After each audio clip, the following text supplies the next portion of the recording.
And welcome to round 3 with Bushwhacker Zoo. We are currently down 2 matches to Tron and Ad Nauseam, primarily on the back of my mulliganing decisions. This hand is probably keepable, however, it isn't incredibly fast.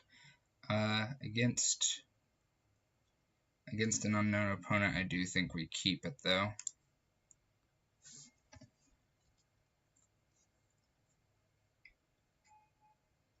Burn.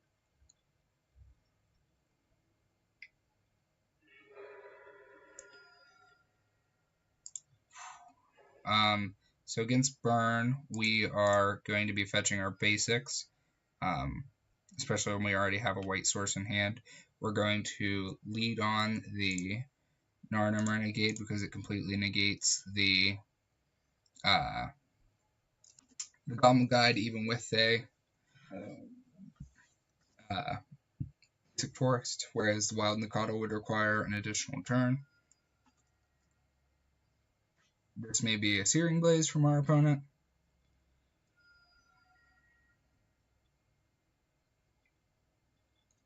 Lightning Helix.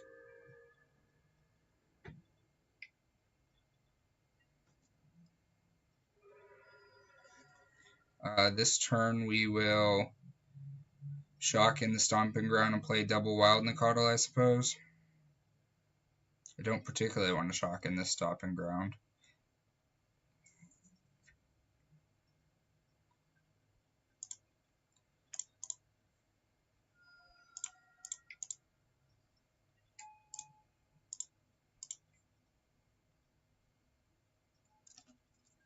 Next turn we get to play Temple Garden tapped, making those both 3/3s, although we're going to look to trade if possible.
Opponent must have lethal in hand, otherwise I think they would have gone for the Burning Tree Emissary with that bolt.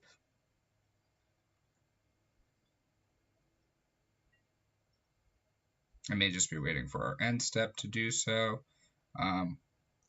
We are going to 3, 6, 8. So they're going to chump block this turn.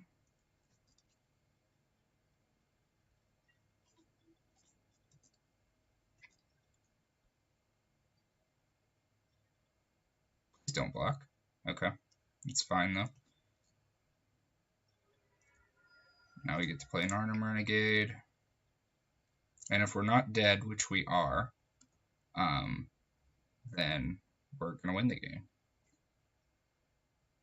Definitely dead after that.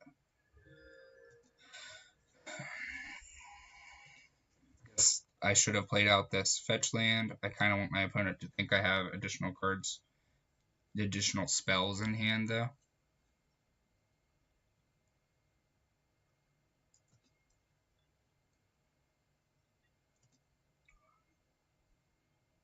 Our opponent waiting on their Boris Charm because they have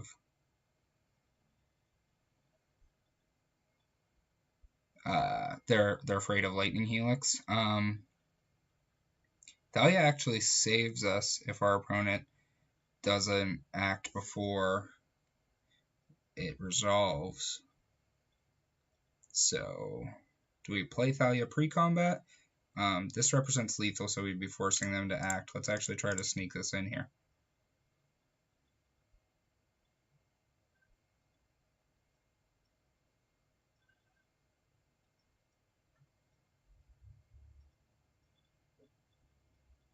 Apparently we didn't sneak it in, but...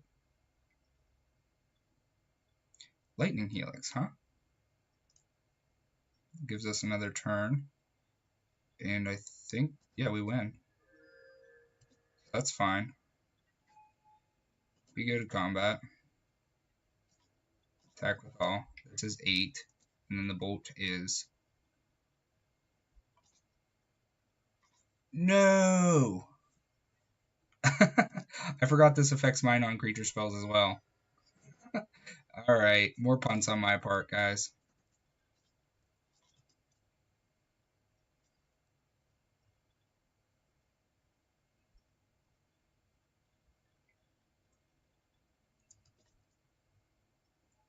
Sure. Yes. Yeah. Oh my gosh, even despite my awful gameplay, we were lucky enough to get there. So for this matchup, we definitely want Kitchen Finks and Dragon's Claw. There's an argument to be made for Destructive Revelry. We also want Scavenger Ooze. There's an argument to be made for Destructive Revelry, as Eidolon of the Great Revel is an enchantment. Things we don't want include Mutagenic Growth, and we want all of those.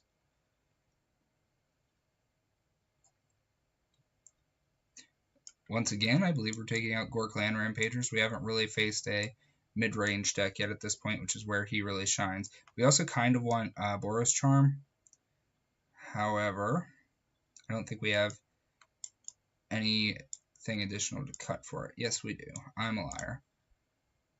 So that gets us up to our 60 with multiple life gain, but while still maintaining a pretty aggressive stance. Dragon's Claw is a keep. Dragon's Claw is a keep.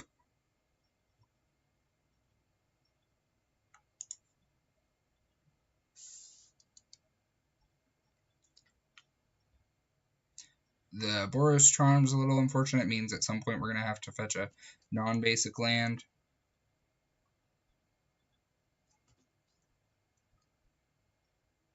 So we are going to fetch a forest, play an Arnhem Renegade, then fetch a mountain, and play probably Dragon's Claw then.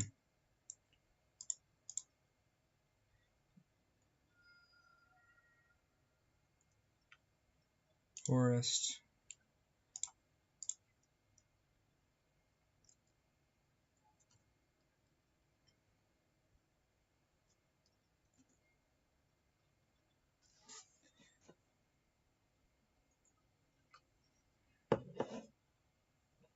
Searing Blaze.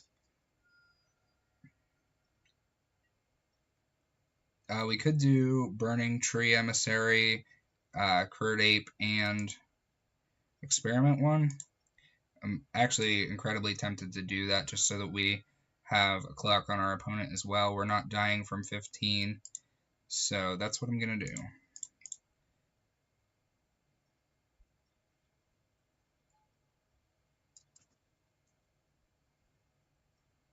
And we do Experiment 1 first so that it evolves.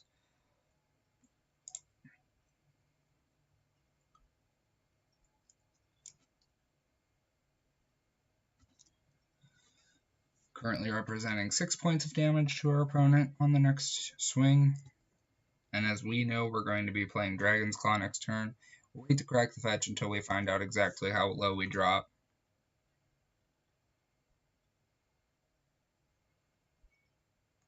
Tarka's command is pretty great.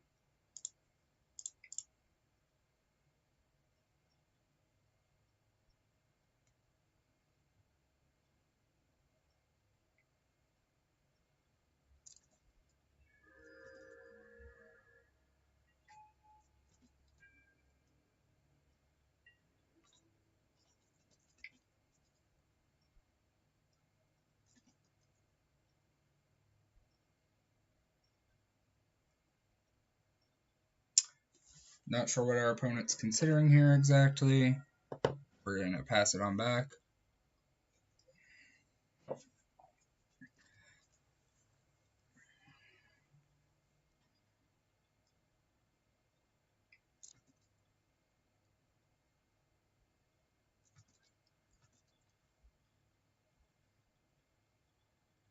We are going to get Sacred Foundry off this fetch on their end step.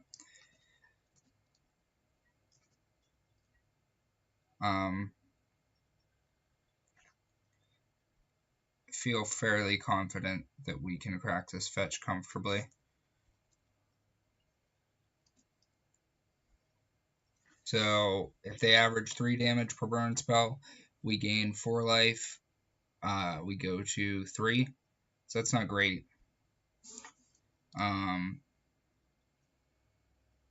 We're in a position where we're winning this.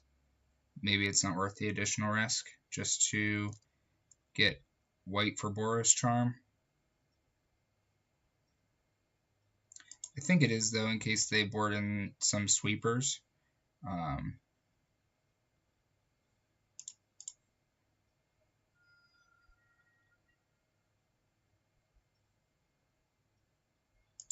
Getting Sacred Foundry. Actually, that was supposed to be a Temple Garden because of Scavenging Ooze.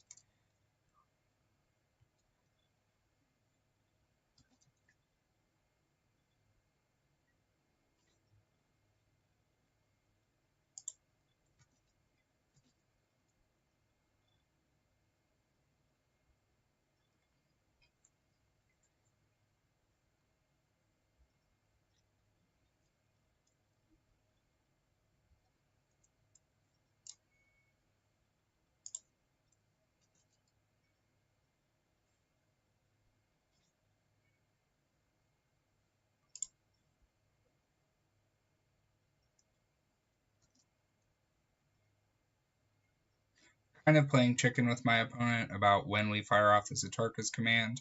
I guess we just go ahead and hold it so that whenever they attempt to helix us at some point, we can make it so they don't gain life.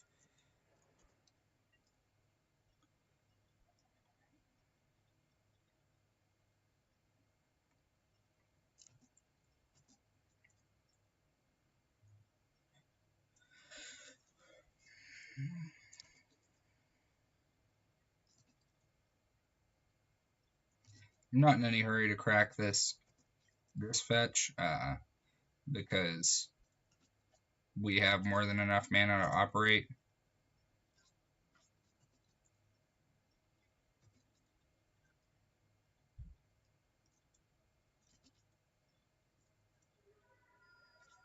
We'll play out the Wild Nicottle because we have the Boros Charm to back up sweepers.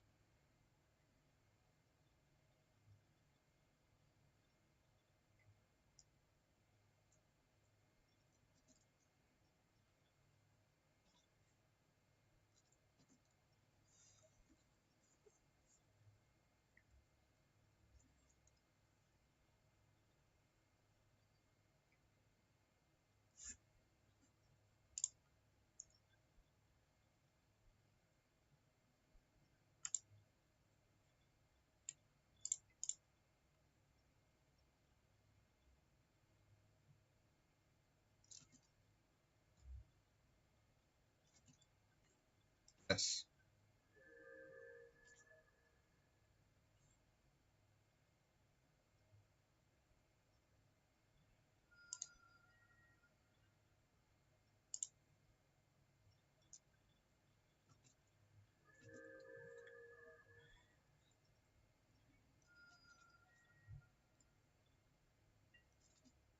Still feeling pretty safe. Our opponent would have to have Skullcrack in addition to Lightning Bolt and a Boros Charm, and he doesn't have the mana for that.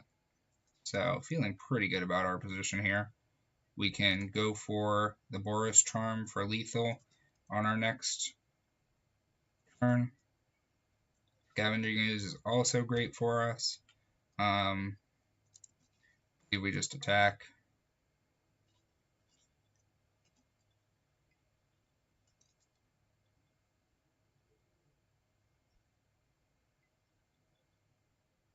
Lightning Bolt, huh?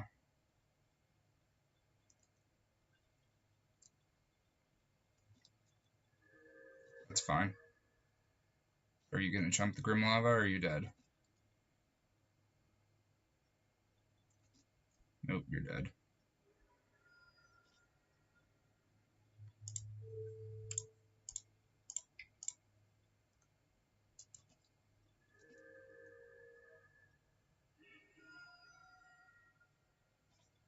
Alright guys, so that was round 3 against Burn with Modern Bushwhacker Zoo. We'll be back for round 4 here shortly.